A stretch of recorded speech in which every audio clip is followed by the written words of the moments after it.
اعوذ باللہ من الشیطان الرجیم، بسم اللہ الرحمن الرحیم، اللہم صلی علی محمد وآل محمد وعجل فرجہم۔ ناظرین اکرام، آپ دیکھ رہے ہیں ٹی ایم ٹی وی، آپ کا خیر مقدم کرتا ہوں۔ خاص پروگرام اربعین حسینی اور اس سے متعلق سوالات ہم اس وقت پیش کر رہے ہیں آپ کی خدمت میں، اور ہمارے ساتھ اسٹوڈیو میں موجود ہیں حجت الاسلام والمسلمین علی جناب مولانا فیروز علی صاحب قبلہ، جو استاد محترم ہیں جامعہ امامیہ تنظیم المکاتب میں۔ یہ ایپیسوڈ آپ کی خدمت میں پیش کر رہا ہوں، اور آپ سے گزارش ہے کہ آپ ہمارے چینل کو سبسکرائب کر لیں اور لوگوں تک اس پیغام حسینی اور شاعر حسینی کو عام کرنے کے لیے ہمارے ویڈیوز کو زیادہ سے زیادہ شیئر کریں، اور اپنے احساسات کو میسج کی شکل میں اور اپنے سوالات کی شکل میں ہم تک پہنچا سکتے ہیں، تاکہ پروگرام میں ان کو بھی شامل کیا جا سکے۔ السلام علیکم آغا۔ علیکم السلام آغا، کیوں خیر مقدم ہے آپ کا اس ایپیسوڈ میں، اور جیسا کہ پچھلے ایپیسوڈ میں کچھ سوالات ہم نے آپ کی خدمت میں رکھے تھے، ابھی جو پہلا سوال اس پروگرام کا ہے کہ یہ جو اربعین میں پیدل چلنے کا، یعنی جسے ہم اربعین واک کہتے ہیں، یہ کب سے شروع ہوا، اس کی روایت کیسے پڑی، اور اس میں پیدل چلنا کتنا ثواب کا حامل ہے؟ بسم اللہ الرحمن الرحیم۔ میں بھی ناظرین کی خدمت میں سلام عرض کرتا ہوں۔ جہاں تک اس سوال کا تعلق ہے تو اس کا جواب یہ ہے کہ یہ امتیاز کہ اربعین میں پیدل چلنے کی یہ تاریخ تو جناب جابر ابن عبداللہ انصاری کے امتیاز ان کے نصیب میں جاتا ہے، اور یہ شرف ان کو حاصل ہوا کہ انہوں نے امام حسین علیہ السلام کی زیارت اس عنوان سے کی، اور اربعین کے دن وہ امام حسین علیہ السلام کے مزار مقدس پر پہنچے۔ اس کے بعد پھر یہ سلسلہ جاری رہا اور زیارت پہ لوگ آتے جاتے رہے، اور 100 سال پہلے جی تقریباً یہ بزرگان کی علماء کی تاریخ میں ملتا ہے کہ وہ نجف اشرف سے کربلا مشی کرتے تھے اور پیدل چلتے تھے اربعین کی مناسبت سے، اور پھر وہ اہتمام اور انتظام جیسے آج ہوتا ہے ویسے اس زمانے میں نہیں تھا کہ اب یہ علماء کا گروہ تھا جماعت کی شکل میں یا دستے کی صورت میں، کسی بستی میں پہنچے اور کچھ مل گیا کھانے کو تو بستی والوں نے کھلا دیا تو کھا لیا، ورنہ اپنا سامان اپنا زاد راہ خود وہ اپنے ساتھ لے کے چلتے تھے۔ اگر یہاں پہ ایک میں آپ کو تھوڑا سا روکوں گا، کیونکہ میرے ذہن میں ایک سوال آیا، حالات کے جو 1400 برس میں جو حالات آئے ہیں اس نے بھی کچھ اس کیفیت کو بدلا ہے؟ یہ جو مشی تھی یا جو واک تھی، اس کو ڈسٹرب کیا ہے، یا اس کو کس طریقے سے جو حالات بدلیں اس کو بھی آپ ضرور اپنے جواب میں رکھیے گا۔ یہ جو مشی تھی یا پیدل چلنے کا جو سلسلہ تھا، یہ مختلف ادوار میں مختلف مراحلوں میں مزاحمت کا بھی شکار ہوا، اور لوگوں نے اس پہ پابندیاں بھی لگائی، ظالموں اور ظالم حکام کی جانب سے اس پر روک بھی لگائی گئی، جس کا ایک نمونہ خود صدام کا زمانہ ہے کہ میں نے عرض کیا کہ 100 سال پہلے کی جو تاریخ ملتی ہے تو علماء کا ذکر وہاں پہ ملتا ہے کہ علماء اس چیز پہ عمل کرتے تھے اور اس سنت حسنہ کو بجا لاتے تھے، لیکن جب صدام برسر اقتدار آیا تو اس نے مکمل طور پر اس پر پابندی لگا دی۔ لیکن اور یہاں تک بھی سننے میں آیا اور تاریخ میں آیا کہ جو شخص نکلتا تھا اس غرض سے تو بعض کے پیر تک کاٹ لیے گئے۔ اللہ اکبر۔ جی۔ پھر لیکن پھر بھی لوگ بچتے ہوئے اور اس کے بعد چھپ کر جیسے بھی ہو سکتا تھا وہ زیارت کے لیے جاتے تھے، تاکہ یہ کسی بھی عنوان سے اس کا سلسلہ بند نہ ہو، چاہے وہ اپنی جان کی قربانی اور اپنی جان کی بازی ہی لگانی کیوں نہ پڑ جائے۔ تو یہ بہت ایک سخت مرحلہ تھا۔ ہم آپ کی خدمت میں ایک بات عرض کریں گے کہ اربعین کے مشی پر پابندی لگانا یہ تو بہت بڑی بات ہوتی ہے۔ ہمارے محلے کے ایک ذاکر تھے، انتقال ہو گیا، خدا غریق رحمت کرے، اللہ آمین، وہ کربلا گئے ہوئے تھے، 10 محرم کو وہ کربلا میں موجود تھے، اور صدام کی حکومت تھی، اور اب ظاہر سی بات ہے ہندوستان میں انسان رہے گا تو 10 محرم کو کیا کیفیت ہوتی ہے، ہر جگہ جلوس کا سلسلہ ہوتا ہے، ماتم ہے، سر و سینہ پیٹنا ہے، تو مطلقاً یعنی بالکل مکمل طور پہ وہاں ماتم کرنے پہ پابندی تھی۔ اب امام حسین علیہ السلام کے حرم میں ہے انسان، عزادار ہے، 10 محرم ہے، عاشور کا دن ہے، یعنی بے اختیار طور پہ ان کا ہاتھ سینے پہ چلا گیا، اکیلے دستے کی صورت میں نہیں ہے، اور انہوں نے 2-4 ہاتھ ماتم کر لیا۔ اتنے میں پولیس والے نے انہیں دیکھ لیا، بتایا کہ 4 گھنٹے تک جو ہے وہ انہیں دھوپ میں کھڑا کر دیا۔ اللہ اکبر، یعنی یہ جو اب کہا جاتا ہے کہ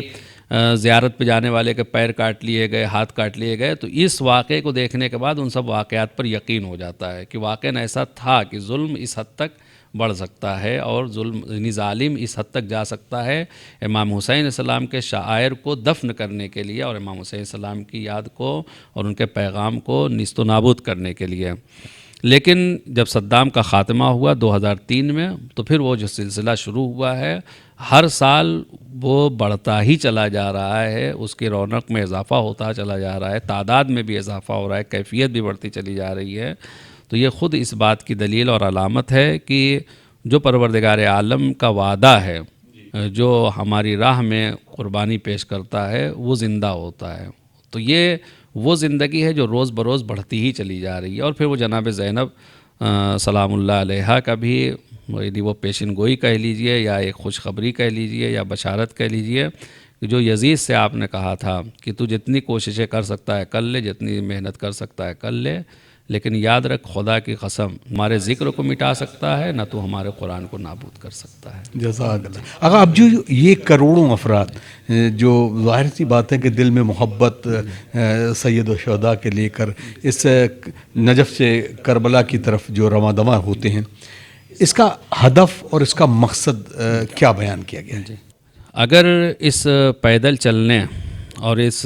مشی کے اہداف اور اس کے فوائد اور مقاصد کو اگر آپ دیکھیں گے تو سب سے پہلا مقصد یہی ہے کہ انسان